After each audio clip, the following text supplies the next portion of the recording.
Whitford. It comes to trikes, Craig's work is in a class all by itself. Whether it's a low, sleek three-wheeler with a blown flat bore or his in-your-face V8-driven street rods, there's one thing you can always count on from Craig's custom trikes: raw, unbridled power. Well, this is it. This is my trike frame. We're gonna put aluminum V8 32 valve motor in it, 4-speed automatic. It's all done, about 400 horse, be lightweight. It'll be a blast. But if they'd ever get on one like we build, one of these real hot rods, they'll go around corners like a roller coaster, you know, burnouts at every light, no, they'd change their mind. 4-speed automatic with overdrive, lock-up converter. They lock the transmission into place and carry over a dummy GM V8 they'll use just for the mock-up. For a hardcore bike builder, Craig seems relatively calm. I don't like being around people that when they get upset, they start kicking everything and throwing everything. Makes me real uncomfortable, so I try not to be that way, you know. Which is odd considering he used to be a professional wrestler. I got to wrestle all the way up to like 1990 when sometimes you wrestled for a pitcher of beer or $25. I'd love to wrestle if my back could stand it, but my back can't stand it. Trying to get off to a good start, Craig and Pete begin fabricating water pipes.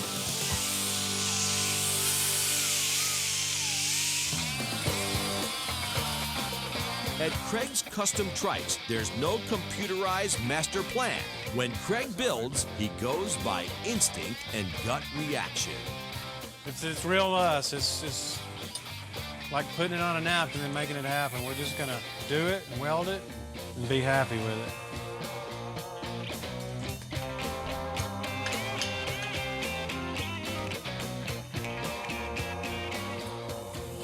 That will get me up over the rear end like that. Craig's fabricating his air intake, a set of velocity stacks to increase airflow and add a little old school charm. Just to go back to the old horsepower, muscle era, lots of horsepower. There's gonna be a lot of old men and maybe some women that just brings back old memories, and they do like it, you know? I think the kids will like it anyway. Pete jumps right on it, chopping aluminum for an air box that will join the velocity stacks to the manifold. I think we're gonna come up with a real neat little way to screw them in to where I can get them out if I have to. Hopefully I will never have to pull the body off. To check the air box, they carry over one of Craig's fiberglass trike bodies and drop in the stacks. Where's your hand? Under that one? Yeah. Side? It's under the middle. Well, there we go. Craig heads to the woods to hunt for a rear end. I got a bunch of junk out here. I think I'll, before I make any calls or anything, I think I'll dig through my stuff. I haven't been out here a long time. I've thrown some rear ends through the years out here. It's just I want a certain one. I thought it was out here. There's one there and there's one there. That's a 8.8. I can use that. It's a 8.8 Posi. That'll be good. 373 gears. We're gonna have to cut about 23 inches out each side, but I think we can shove it in there. It's dirty, it's nasty, but everything's there, and so far everything looks good. One false move, and this salvaged rear end will be back in the junk pile. And I don't mind measuring 3 or 4 times. So I mess it up, I'm done.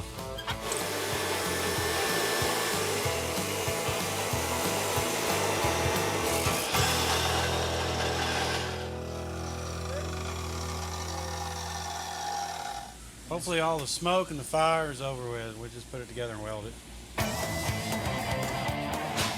I don't feel like I'm out of the deep water yet. We'll find out here in a second.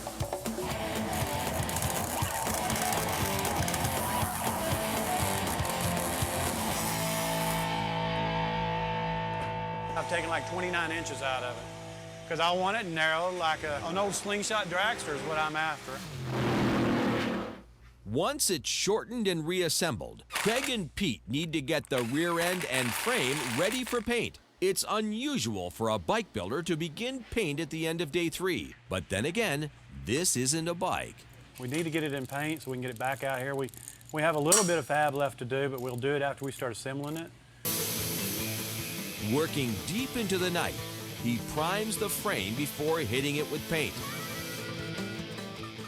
We got bright red Viper paint fixing to go on. It's late, but we're gonna get it on there.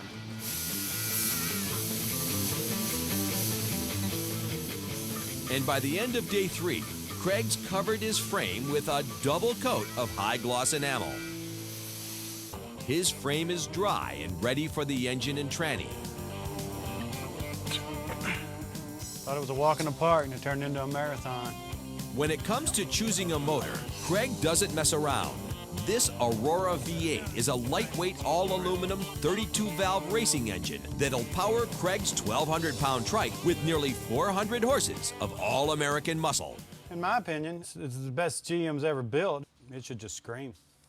Pick up. Okay, sit down. That's a whole lot easier than when I do it by myself. After mounting the engine to the frame and bolting on the 4-speed automatic, Craig can finally breathe a sigh of relief. This is what I've been after. I feel like I've got it whooped. I mean, I'm at the top of the hill now. Maybe I can coast down the other side. With wheels, bars, and a massive 73mm front end, Craig and Pete finally have everything they need to finish mock-up. That looks better, huh? Look a lot better. Midway through day 5, Craig and Pete load the narrowed rear end.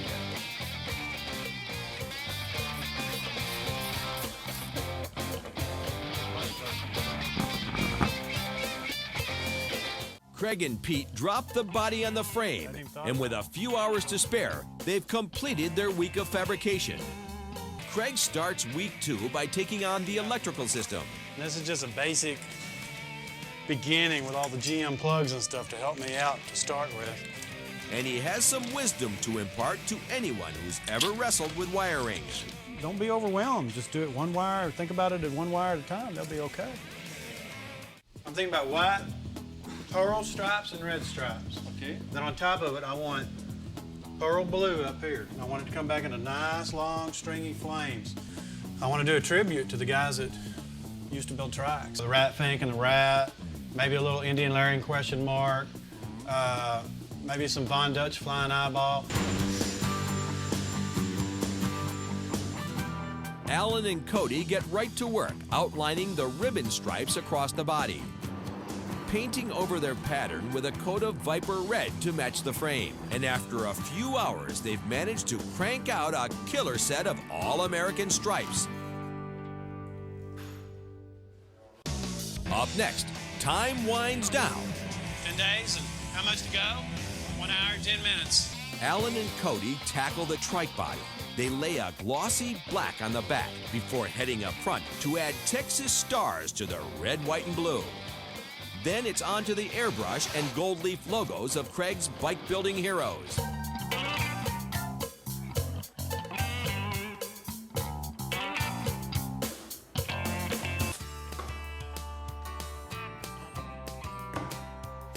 He's pulled through. Martin's my man.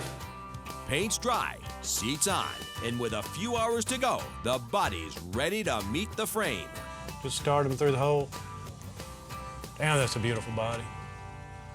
This is the baddest bike I ever built, ever had, ever owned.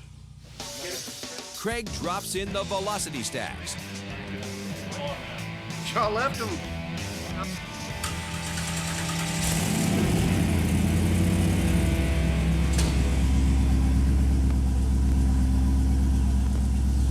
Days and how much to go?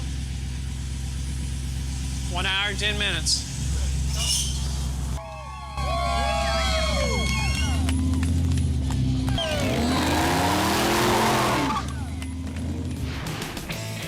In under 10 days, Craig Whitford's forged a big, bold, three-wheeled American classic.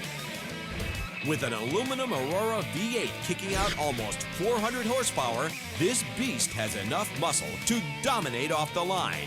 And the one-of-a-kind rendition of Old Glory, topped off with his hero's logos, gives Craig's trike a classic style that can hold its own against any custom cruiser.